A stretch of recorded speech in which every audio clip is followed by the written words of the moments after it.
এইসব নৌকাগুলো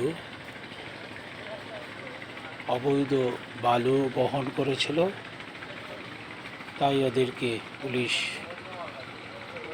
নিয়মিত মামলা দিয়ে ওদেরকে আটক করেছে। এই নৌকা, এই বার্জ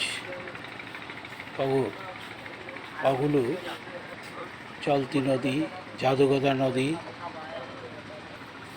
এইসব এলাকায় নদীর পার কেটে অথবা নদী থেকে অবৈধভাবে বালু ভর্তি করে অন্যত্র নিয়ে বিক্রি করে।